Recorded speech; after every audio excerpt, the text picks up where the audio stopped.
Buenos días, hermanos. Dios los bendiga. Gracias a Dios por la oportunidad que nos da de estar aquí entre ustedes. Estamos muy contentos de que nos hayan permitido estar aquí con ustedes y nos hayan dado la oportunidad de predicar la palabra de nuestro Dios. Reciban los saludos de la iglesia que se reúne allá en Ejido Piedras Negras. Me quiero que les trajeran los saludos, hermanos. ¿Ok? Sí, y ahí les llevo los de ustedes, seguro, ¿verdad? Muy bien. Vamos a tener una clase el día de hoy, hermanos. Y cuando yo dé la clase, hermanos, el que hace las preguntas soy yo, hermanos. ¿Okay? Si quieren hacer un comentario, pueden levantar la mano y ahí lo vamos platicando. No se crea, si pueden hacer preguntas, hermanos. Miren, vamos a ver la historia de Jonás. Estamos estudiando allá en la congregación el libro de Jonás y quisiera compartirles con ustedes la primera parte que hemos estudiado allá. Un libro muy interesante, hermanos, unas historias muy fascinantes. Yo creo, no sé si ustedes lo tengan así, pero a mí me pasaba que pues tengo a Jonás como que en la vitrina de los profetas desobedientes, ¿no? Así como que, que Jonás cabezón, ¿no?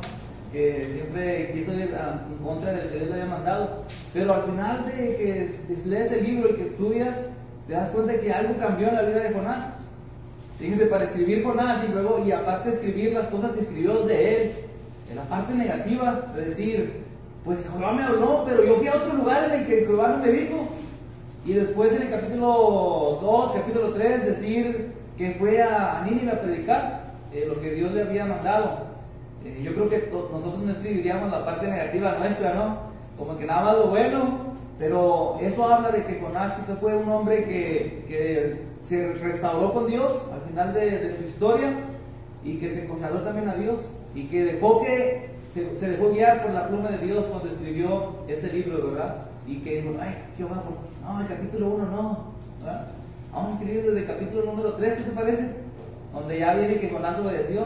¿Y qué tal si quitamos donde me enojé por la calabacera, no? No, Jonás se dejó guiar por lo que Dios le dijo. Y al final podemos entender eso también de Jonás. Pero hoy quisiera que viéramos la primera parte del estudio de Jonás.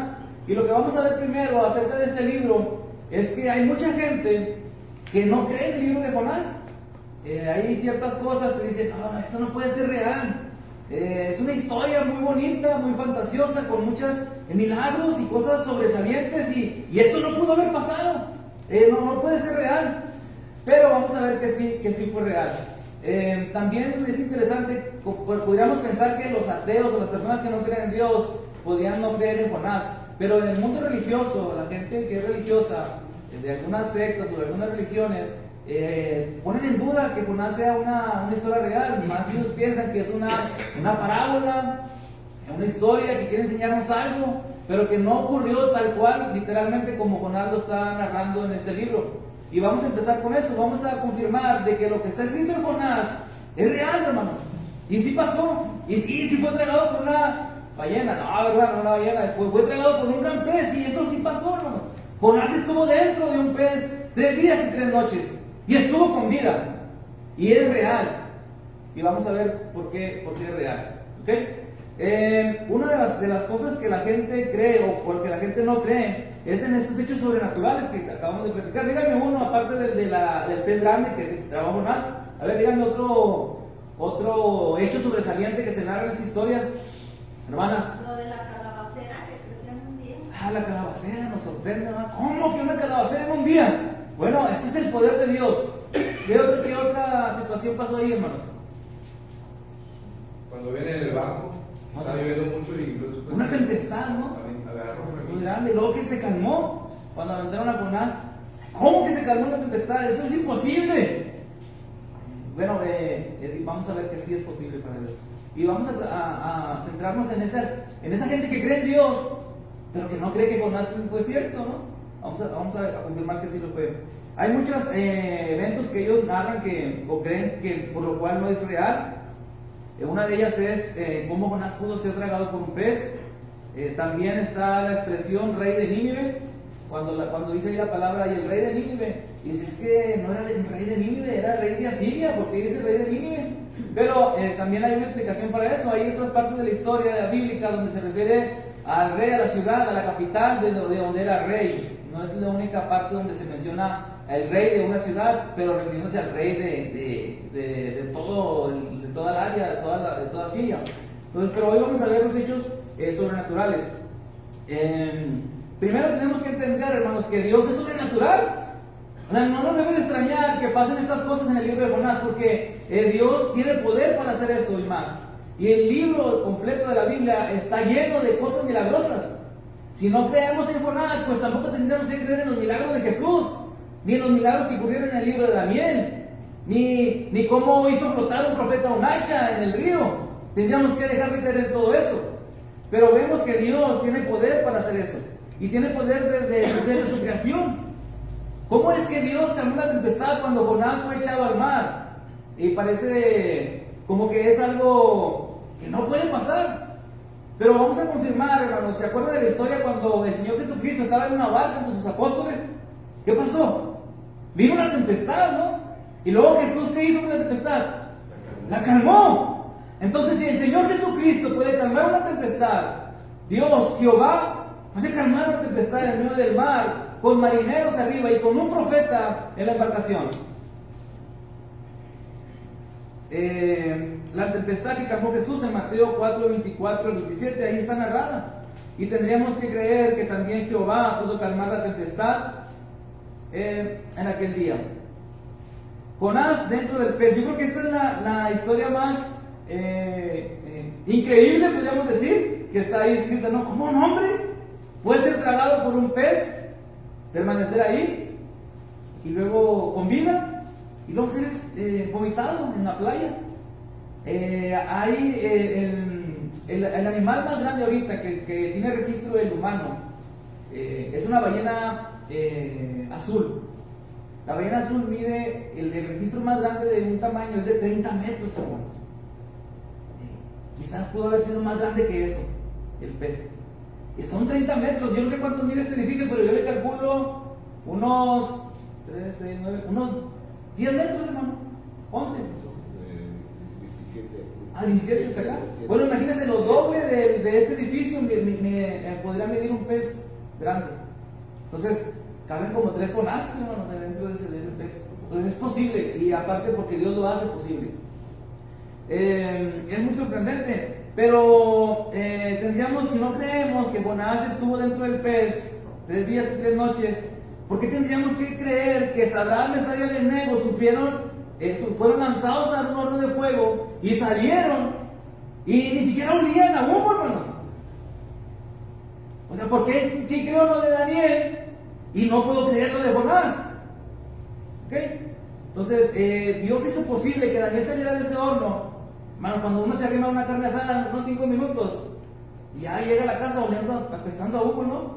Así, nomás un ratito que se arrimó ahí a pellizcarle al pollo por acá. Y ahora imagínense dentro de un horno que fue calentado en más veces de lo que comúnmente lo hacían, y que salgas de ahí y que ni siquiera salgas oliendo a humo. Solo Dios puede hacer eso. Y solo Dios pudo hacer que Jonás estuviera en el vientre del pez 3 días y 3 noches. Mencionaba la hija de la hermana la calabacera, que es otro hecho sobresaliente, ¿no? ¿Cómo un día? Hermanos, Dios creó todo. Génesis 1, 11 al 12 dice: después dijo Dios, produzca la tierra hierba verde, hierba que dé semilla, árbol que dé fruto según su género, que su semilla esté en él, sobre la tierra. Y fue así. Y produjo pues la tierra hierba verde, hierba que da semilla según su naturaleza, y árbol que da fruto, cuya semilla está en él, según su género. Hermanos, en el principio Dios creó todo. Todos los árboles frutales, no solo una calabacera. ¿Qué tan difícil era para el Señor crear una calabacera que creciera en un día? No era pan comido para Dios. ¿Sabe qué va? Entonces, ¿por qué no creer? ¿O por qué creer que Jehová en el Génesis creó todos los árboles? Todos, hermanos. Los nogales, las calabaceras, y todos no acabaríamos aquí, hermanos. ¿Y por qué no creer que en una noche, en un día, creó una calabacera? Muy bien. Estas personas que Bueno, está también el otro evento milagroso, es lo del viento solano, que por lo cual también se enoja Jonás, ¿no? Viento solano, que Dios hizo que hubiera un viento solano y luego que se detiene. Y podríamos volver a la historia de la barca, donde hay una tempestad, hay un viento, y luego lo para Jesús, y los discípulos dicen: ¿quién es este? Que aún los vientos y el mar le obedecen. Bueno, hermanos, es el viento que también está obedeciendo, ese viento solano, cálido, que te incomoda. Ese viento obedece a Jehová también, y lo hizo que llegara aquella tarde, y lo hizo que parara. Entonces Dios tiene el poder de hacerlo. Unas personas piensan que esta historia es una alegoría o una parábola, es decir, que no todo es literal, o sea, que no ocurrió literalmente como lo está narrando Jonás, sino que es una parábola o una alegoría. Pero los escritores en el Antiguo Testamento nos dicen cuando es muy claro, cuando es una parábola o cuando es una alegoría. Y podemos recordar la parábola cuando va el profeta Natán con David, ¿se acuerdan? Y le dice: mira, había un hombre que tenía una corderita, ¿verdad? Y le está dando una enseñanza, una parábola. Esa es una parábola, y ahí está claro, ¿no? En esa historia. Y luego también el Señor Jesucristo en el Nuevo Testamento les enseña con una alegoría. Pero también ahí el Señor Jesucristo, pues es claro, ¿no? Cuando les está enseñando en Juan capítulo 10, versículos 6 al 18. Y está, vamos a leerlo, Juan capítulo 10.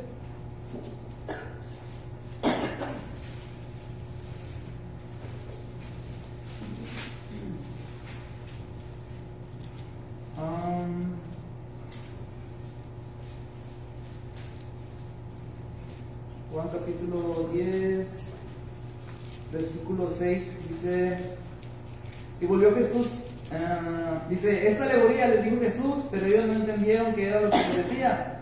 Volvió Jesús a decirles: de cierto os digo, yo soy la puerta de las ovejas. Todos los que están de mí vinieron los ladrones, son salteadores, pero no los oyeron las ovejas. Okay. Vamos a leer el versículo 1 del capítulo 10. Dice: de cierto os digo, el que no entra por la puerta en el redil de las ovejas, sino que sube por la otra puerta, ese es ladrón y salteador. Mas el que entra por la puerta, el pastor de las ovejas es. A este abre el portero, y las ovejas oyen su voz, y sus ovejas llama por nombre y las saca. Y cuando las ha sacado, a todas las propias van delante de ellas, y las ovejas le siguen, porque conocen su voz. Entonces, esa es una alegoría. Para cada elemento de la alegoría hay una representación, o hay algo que tiene que explicar. Un elemento tiene una explicación. Todos los elementos de la alegoría, eso es lo que hace diferencia a la parábola. La parábola hay varios elementos que ayudan a entender una verdad bíblica, pero en la alegoría cada elemento tiene una explicación. Todos los elementos que aparecen en la Biblia, y no es como una narrativa, simplemente como está aquí, hay un pastor, hay una puerta, y cada elemento tiene una explicación. Eso es una alegoría, y eso no vemos en la historia de Jonás. Entonces, hermanos, podemos concluir que la historia de Jonás es una historia real. Y el argumento que tenemos más claro para decir que Jonás es real y todo lo que ocurrió es real, es que el Señor Jesucristo mencionó la historia de Jonás en su ministerio.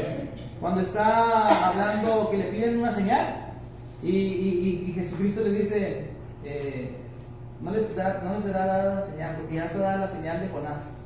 Así como Jonás estuvo dentro del pez 3 días y 3 noches, así es necesario que el Hijo del Hombre esté en el corazón de la tierra. Y si el Señor Jesucristo lo dijo, el Señor Jesucristo cree que es real y sabe que es real, y tenemos que creer en lo que el Señor Jesucristo ha dicho. Jonás existió, hermanos. Jonás es real. Además, en ninguna parábola aparece un personaje histórico. Jonás no es la primera vez que aparece en la Biblia, en el libro de Jonás. Aparece en Segunda de Reyes, cuando fue profeta del rey Jeroboam II. Entonces, un personaje histórico que existió en la historia aparece en esta historia de Jonás. Entonces, no puede ser una parábola. Es una historia real que está siendo contada por Dios. Jesús mismo hace referencia a él. ¿Alguna pregunta, hermanos, acerca de esto? ¿Un comentario que quieran hacer, hermano? Ahí Jesús, vamos a decir, la historia de Jonás no es cierta, no es verdad.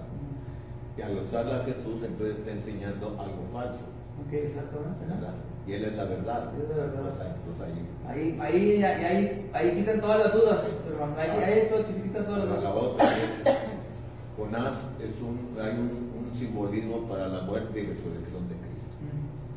Esa es la historia que se aplica ahora. Exactamente, ajá, exactamente. O sea que si alguien tiene alguna duda, porque parece cosas inexplicables, hermanos, que no podemos entender cómo ocurrieron. Pero ya cuando Jesús lo dice, pues tenemos que creer en lo que Jesús está diciendo, ¿no? Tenemos que creer en eso. Entonces, es real, hermano, ocurrió, está ahí presente. Muy bien.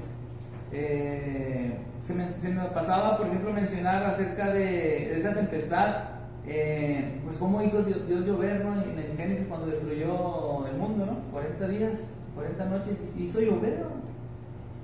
Una noche, una tarde, que no puede hacer que llueva, ¿no? Y que sea una tempestad tan grande que asuste a los marineros. Bueno, así está la historia, hermano, de Jonás, y tenemos que creer que es completamente real, que realmente ocurrió. ¿Ok?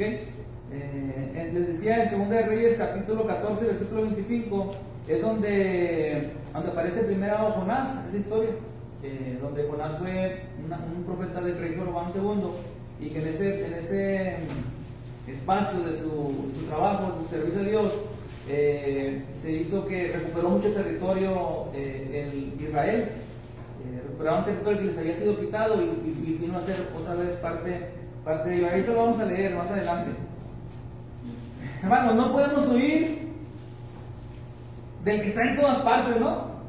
Jonás capítulo 1 dice: vino palabra de Jehová a Jonás, hijo de Amitai, diciendo: levántate, ve a Nínive, aquella gran ciudad, y pregona contra ella, porque ha subido su maldad delante de mí. Jonás se levantó para huir de la presencia de Jehová a Tarsis, y descendió a Jope, y halló una nave que partía para Tarsis, y pagando su pasaje entró en ella para irse con ellos a Tarsis, lejos de la presencia de Jehová. No podemos, hermanos, no podemos huir de la presencia de Jehová, pero vamos a analizar y vamos a meditar en eso en esta mañana. Jonás huye de Jehová, y probablemente alcancemos nada más hasta el versículo número 3, en el que vamos a meditar en esta mañana. Nínive, hermanos, era una ciudad muy grande y muy antigua. Su fundación aparece en Génesis 10 capítulo 11 por Nimrod. Esta ciudad se encuentra, este tiempo en el de Jonás es 760 años antes de Cristo, cuando está pasando esta parte de la historia. 760 años antes de Cristo, y era una ciudad corrompida, hermanos, muy corrompida, más que por la idolatría, por la inmoralidad y por la opresión social que tenía sobre las gentes y los pueblos vecinos. Vamos a leer Nahum capítulo 3, versículo 3, para que veamos el grado de maldad que había en esa ciudad. Nahum capítulo 3, versículo 3, en adelante dice: ay de ti, se está refiriendo a Nínive, ciudad sanguinaria, toda llena de mentira y de rapiña, sin apartarte del pillaje, chasquido de latigo y fragor de ruedas, caballo atropellador y carro que salta, jinete enhiesto y resplandor de espada, resplandor de lanza y multitud de muertos, y multitud de cadáveres sin fin, y en sus cadáveres tropezarán, a causa de la multitud de las fornicaciones de la ramera de hermosa gracia, maestra en hechizos, que seduce a las naciones con sus fornicaciones, y a los pueblos con sus hechizos. Así estaba. Por eso había llegado la maldad ante Jehová. Era tanta la maldad de esta ciudad que Jehová puso atención a eso y dijo: hay que hacer algo. Y ese era el grado de maldad. ¿Quién era Jonás? Pues dice ahí en la palabra que era hijo de Amitai, y era un profeta de Dios. Era ese profeta que comunicaba con el pueblo, que daba el mensaje de Jehová, y que este hombre pertenecía a la tribu de Zabulón, según Josué 19:13. Jonás, hermanos, lo comentaba ahorita, ya tenía una relación con Dios. O sea, no fue este mandato que fue dado a Jonás para ir a Nínive, no fue el primero que Jonás recibió. O sea, no fue la primera chamba de Jonás, no fue el primer trabajo, sino que ya había trabajado con Jehová. Y dice en 2 de Reyes capítulo 14 versículo 25: Cómo ahí se narra cómo Jonás trabajó con Jeroboam segundo, rey de Israel. ¿Okay? Vamos a leerlo, Segunda de Reyes.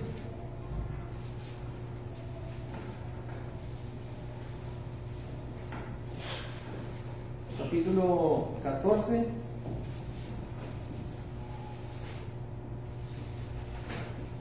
Versículo 25. Dice, él restauró los límites de Israel desde la entrada de Amad hasta el mar de Araba, conforme a la palabra de Jehová, Dios de Israel, la cual él había hablado por su siervo Jonás, hijo de Amitai, profeta que fue de Gad-Hefer. Ahí está, hermanos. Ahí está el personaje histórico de Jonás y el primer trabajo que estaba haciendo Jonás con Dios. ¿Okay? Jonás había ayudado a recuperar el territorio de Israel. Y esto es algo importante, hermanos. Es algo importante, esta recuperación del territorio que hicieron que les había pertenecido, que les había sido quitado y que recuperaron. Y esto es importante porque va a pegar directamente a la idea de Jonás o al nacionalismo de Jonás, al orgullo de ser israelita, que le va a afectar en el obedecer a ir a Nínive. Porque su orgullo nacional de ser hebreo, de ser israelita, le va a estorbar para ir a esta ciudad. Imagínense, hermanos, que recuperáramos Texas. ¿Cómo nos sentiríamos? Bueno, a lo mejor no estemos intentando, pero nosotros vivimos ahí, en un ladito de Texas, pegadito, y que pudiéramos luchar contra Estados Unidos, que no va a pasar. Pero imagínense que lográramos recuperar Texas, el estado más grande de Estados Unidos. Que recuperamos el petróleo, las tierras fértiles que tiene. ¿Cómo nos sentiríamos? Somos los mejores, ¿verdad? Logramos quitarle a Estados Unidos Texas otra vez, es nuestro. Nos sentiríamos orgullosos. Así se sentía Israel en ese tiempo, hermano. Habían recuperado territorio. Y Jonás, hermano, se sentía ese gran profeta de Dios, del pueblo de Israel. Y se sentían fuertes porque habían quitado ese territorio otra vez para ellos. ¿Okay? Jonás es el único profeta menor en cuyo trabajo o narración está basado o impacta mucho la parte milagrosa, lo que ya platicamos ahorita. Fue el único que tuvo actividad como actividad principal un territorio extranjero. Hay otros profetas que predicaron a pueblos paganos, pero no fueron ahí, o sea, solamente profetizaron. Y fue el único profeta menor mencionado por el Señor Jesús. En los evangelios Jesús solamente mencionó a Jonás. Y este es el único profeta que predicó directamente, o sea, que fue a tocar puertas, que fue a los lugares donde había gente en Nínive, un pueblo que era gentil, extranjero. Jonás fue el gran predicador que hizo o que ayudó para que una ciudad completa se arrepintiera. A veces somos bien injustos con Jonás, ¿verdad? Que decimos, ese Jonás está tremendo, pero también estaba tremendo para predicar, para hablarle a la gente, para decirle que iban a ser destruidos. ¿Cómo logró hablarle a toda la gente? Bueno, eso ya es del capítulo 13, hermano, ya después no otra oportunidad, pero es un tremendo predicador del mensaje de Dios. Esta etapa nacionalista de Jonás incluyó también para que se sintiera tan orgulloso que incluso no quisiera ir a otra ciudad a predicar el mensaje de Dios. ¿Por qué? ¿Por qué fue enviado a Nínive Jonás? ¿Por qué dice ahí, hermanos?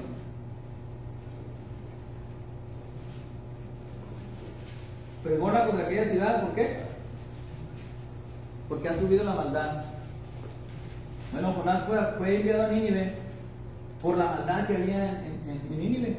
Fue tanta la maldad que llegó hasta Dios. Esa expresión de que la maldad llegó hasta Dios la encontramos también en Génesis cuando el diluvio y también cuando fue destruida Sodoma y Gomorra.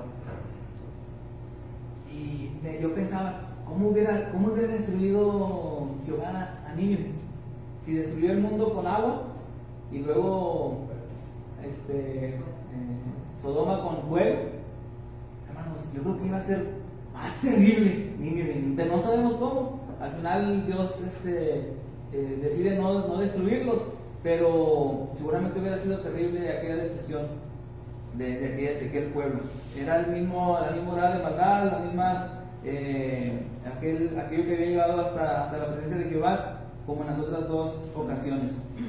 Pero también, hermanos, fue enviado a Nínive Jonás por su justicia, porque Dios iba a hacer la justicia de aquel pueblo. Pero también, al final nos vamos a dar cuenta que fue enviado por su misericordia. Cuando leemos o terminamos de estudiar Jonás, nos damos cuenta que no quería demostrar Dios que tenía el poder de destruir, porque sabemos que Dios puede destruir una ciudad, un reino, un rey, pero también tiene el poder de perdonar a aquellos que se arrepienten. Y ese es el gran mensaje al final de Jonás, que Dios tiene misericordia para todos aquellos que se arrepienten. Y hoy puede ser un buen día para arrepentirnos de nuestros pecados y recibir la gracia de nuestro Señor, de nuestro Dios. Levántate y ve a Nínive, aquella gran ciudad, y pregona contra ella, porque ha subido su maldad delante de mí. La orden para Jonás fue: levántate, ve a Nínive y pregona. ¿Qué estaba haciendo Jonás aquel día? No sabemos, pero fue como que, ándale, no nos gusta, hermanos, que nos levanten, ¿no? No nos gusta que nos animen, que nos digan, hey, tienes que hacer esto, tienes que ir allá, tienes que venir a la reunión, tienes que ir a la reunión de hogar, tienes que hacer tu trabajo, tienes que predicar, tienes que estudiar. Y a veces somos como Jonás, o a veces como nosotros, que no nos gusta que nos levanten, que nos digan, levántate, ya tienes aquí mucho rato sentado, hay que levantarnos, hermanos. Y le dice, ve a Nínive. Nínive estaba alrededor de 800 kilómetros de la ciudad de Jonás. De aquí a Piedra Negra son 440, o sea que ida y vuelta se tenía que ir Jonás caminando. El tiempo que tardaría, que se cree que puede haber tardado en recorrer 800 kilómetros en aquel tiempo, son un mes, hermanos, un mes, porque pues era caminando. Y pregona. Se fijan, hermanos, que no le va a pedir Jehová a Jonás algo que no pudo hacer, porque Jonás ya era un profeta, sabía hacer el trabajo, sabía lo que significaba ir a pregonar, sabía predicar, sabía llevar el mensaje. Es algo que él sabía hacer. Este hombre sería pionero en predicar a un pueblo gentil, pero no era normal que un profeta fuera mandado a los gentiles, a pueblos paganos. ¿Recuerdan a quién también se le dio ese mandato? En el Nuevo Testamento. A Pablo, pero antes, Pedro, que fue el primero. Y le dijeron, ve a la dirección, ¿cuál era? ¿Pati? Derecha, ¿no? Derecha. Ve a la casa de Cornelio. ¿Y qué dijo Pedro? Hey, pero ¿es un gentil inmundo? Así reaccionó Jonás, hermano. A veces somos muy severos en esa parte como Jonás. ¿Cómo, Jonás? ¿No quisiste ir? Pero, ¿cómo, Pedro? ¿No quería ir? Quizás por las mismas razones estaban en esa idea de no ir para ir a predicar a aquellos pueblos gentiles. Y se levantó Jonás. Pero se levantó, ¿para qué? Para huir de Jehová, para huir de la presencia de Jehová. Hubo otro siervo de Dios que no fueron a la primera cuando Dios les mandó. ¿Se acuerdan de alguien? ¿Algún otro hombre de profeta, algún otro hombre de Dios que le dijo a Dios, se va a hacer esto? Y que dijo, pero es que no sé. Moisés, el gran siervo de Dios, ¿no? ¿Qué dijo Moisés? No sé hablar. Ya tan grandote, hermano, si no debía hablar. No sé hablar. Gedeón dijo, soy el más joven y somos pobres. Jeremías dijo, no sé hablar porque soy niño, según Jeremías capítulo 1, versículo 6. Y algo interesante aquí, hermanos, es que Jonás, cuando cuando le dice Jehová que vaya, no pone ni una excusa de su capacidad. Él no dice, es que no sé qué decirle. ¿Cómo le voy a predicar? No sé hablar. Soy el profeta más viejo. ¿Cómo me mandas a mí? No tengo fuerzas. No fue por capacidad. Y aparentemente la primera impresión que nos da es que Jonás no puso ninguna excusa y no dijo nada, simplemente se levantó y se fue. Pero el capítulo número 4 nos dice que sí hubo una plática ahí con Dios, ¿verdad? Dice, y oró Jehová y oró a Jehová y dijo, ahora Jehová, cuando ya había perdonado a Nínive, dice, ¿no es esto lo que yo decía estando aún en mi tierra? Jehová, no es lo que yo te dije. Por eso me apresuré a ir a huir a Tarsis, porque sabía yo que tú eres Dios clemente y piadoso, tardo en enojarte y de grande misericordia, y que te arrepientes del mal. Jonás no puso en duda sus capacidades, pero le echó la bolita a Jehová, así como decimos, es que tú eres clemente, Jehová, ¿a qué voy? ¿Para qué voy si los vas a perdonar? Si tú eres grande en misericordia, ¿por qué quieres que vaya ya? No tiene caso. No tiene caso. No tiene caso que vaya hasta Nínive. Y casi puedo escuchar a Dios diciéndole, ¿y cómo se arrepentirán? ¿Y cómo van a ser tocados sus corazones si no hay quien les predique? ¿Cómo, Jonás? ¿Cómo quieres que prueben mi misericordia? ¿Cómo quieres que se arrepientan si no hay quien vaya a predicarles? Si no hay quien vaya a pregonarles que van a ser destruidos en 40 días. ¿Cómo se van a arrepentir los saltillenses, hermanos? Si Dios es grande en misericordia y les va a perdonar, pero ¿cómo van a probar la misericordia si no hay quien les predique?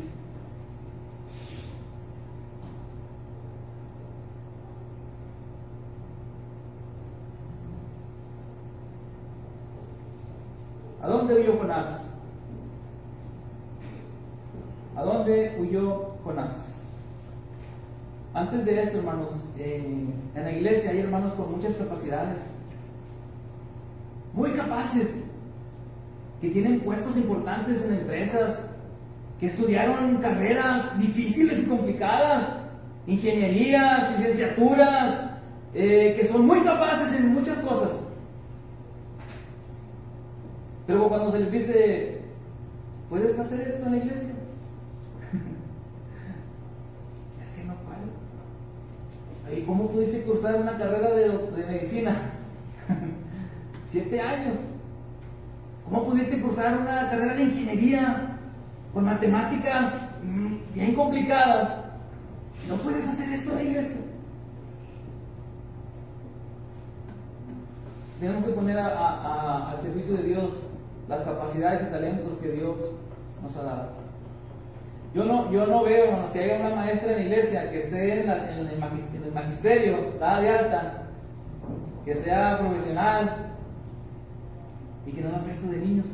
O sea, no podría ser posible eso. Que una licenciada en educación de clases en una prestigiosa escuela aquí en Saltillo, pero que no esté en el rol de maestras. No es posible. No sé si pase o se pueda pasar, pero no debería de pasar eso en la iglesia. ¿A dónde huyó Jonás, hermanos? ¿Por qué huyó? Decíamos, ya se me está acabando el tiempo, hermanos, que huyó quizás su orgullo hebreo, su nacionalismo, lo terrible que era la ciudad. No tenía sentido para Jonás que Dios perdonara a Nínive. Nunca un profeta había ido a predicar a los gentiles. Para él Nínive no merecía que fuera perdonada. Y luego iba a ir a predicar que iba a ser destruida.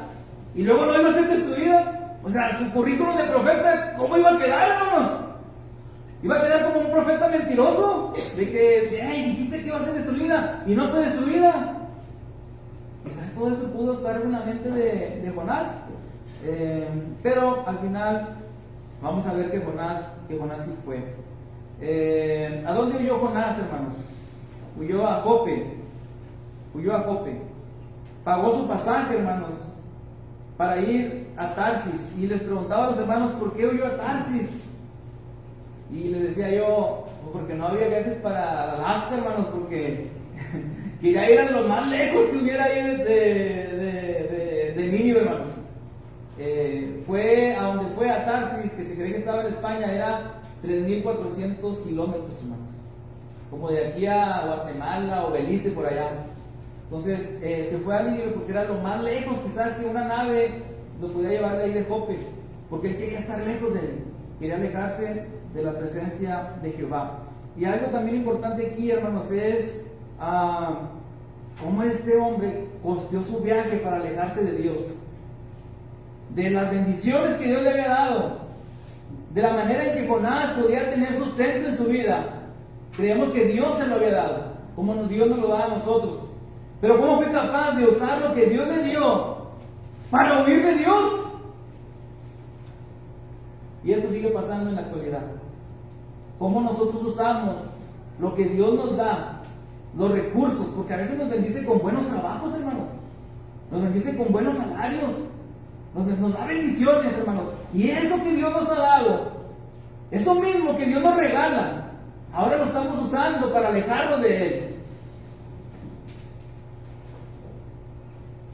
Huyó a Tarsis, hermanos, el lugar más lejano al cual podía llegar. ¿Cuál es nuestro Tarsis, hermanos? ¿Cuál es el lugar favorito nuestro en el cual nos la pasamos tan bien que nos olvidamos de que Dios también está ahí? ¿Cuál es el lugar predilecto nuestro en el cual vamos a ese lugar para intentar alejarnos de Dios? Para ser tan inocentes como Jonás de creer que Dios no puede estar ahí. ¿Cuál es tu lugar favorito? ¿El trabajo? ¿La escuela? ¿El gimnasio? ¿Cuál es tu hobby que te la pasas tan bien que se te olvida que Dios está ahí?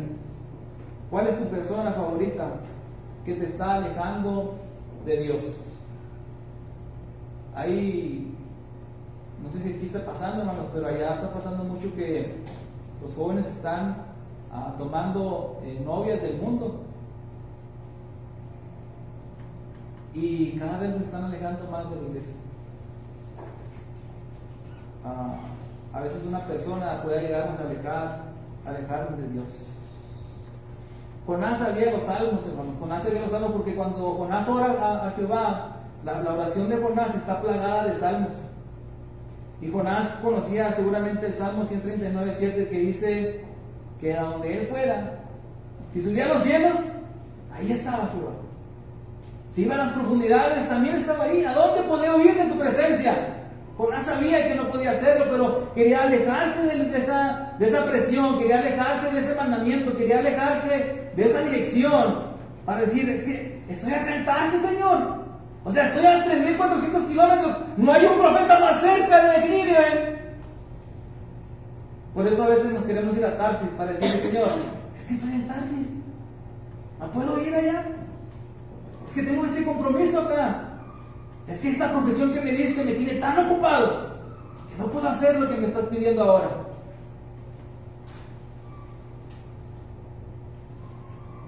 Hay un lugar en el cual Dios no puede estar. ¿Alguien lo conoce?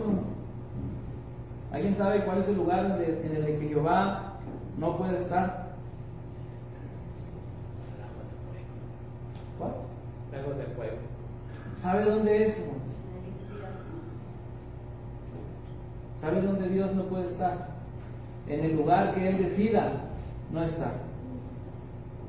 Dice 1 Samuel 16:14, dice, el Espíritu de Jehová se apartó de Saúl. Porque Jehová decidió no estar más ahí. Decidió apartarse de esa persona, decidió huir de ahí, de ese lugar, de ese hombre que había puesto por rey.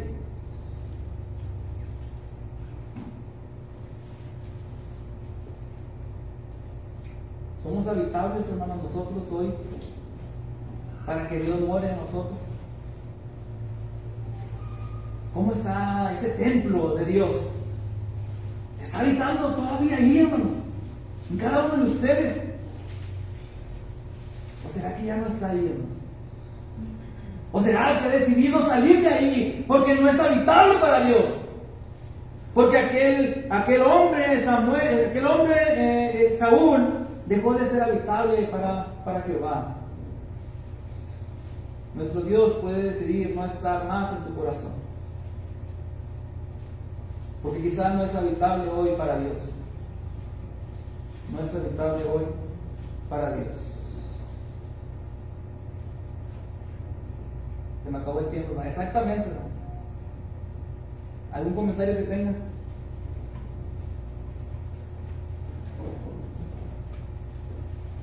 Hay dos razones por las que no hay comentarios. O se entendían todo o no se entendió nada. Espero que haya sido lo primero. ¿No hay, hermanos? Hermano, bien, adelante. Jonás se enoja porque se destruyó la calabacera. Y Dios le reprende. ¿Cuánto te costó la calabacera? Al final del capítulo. Y entonces Dios, ¿cuánto me costó a mí? 120,000. Tú lloras por una cosa que no es nada. Son 120,000 almas que se van a perder. Todos tenían misericordia de Dios. Entonces le damos más valor a lo material que se puede destruir y no a las almas preciosas. Y desde el principio, más adelante en ese capítulo, Jehová le va a empezar a enseñar a tener misericordia de las personas, pero Jonás no entiende qué está pasando, ¿verdad? Porque le muestra misericordia con los marineros, y Jonás dicen, ora por tu Dios, y Jonás no reacciona. Y Jonás salva a los marineros. Jehová salva a Jonás. Y Jonás va a salvar a Nínive, hermanos. Y esa es la gran lección de Jonás, de la historia de Jonás, que Dios es misericordioso y que va a perdonar a los que se arrepienten. Amén, hermanos. Hermano, ¿por qué piensa usted que se fue abajo a dormir? Ya muy cansado que... Bueno, sí, podemos decir ahí, hermano, que estaba tan tenso Jonás, tan estresado, tan esa parte de avergonzado también, de irse a esconder allá. ¿Cómo puedes dormir si está fuera de la tempestad, no? ¿Cómo puede pasar? Esa parte de querer huir de los problemas, hermano, nos pasa a nosotros, que estamos llenos de problemas y no voy a ir a trabajar hoy. Y nos quedamos acostados en la cama, a dormir. Y hay que salir, hermano, hay que salir, hay que aventar la colcha. Gracias, hermano. ¿Alguien más? Si no, gracias, hermano, Dios les bendiga.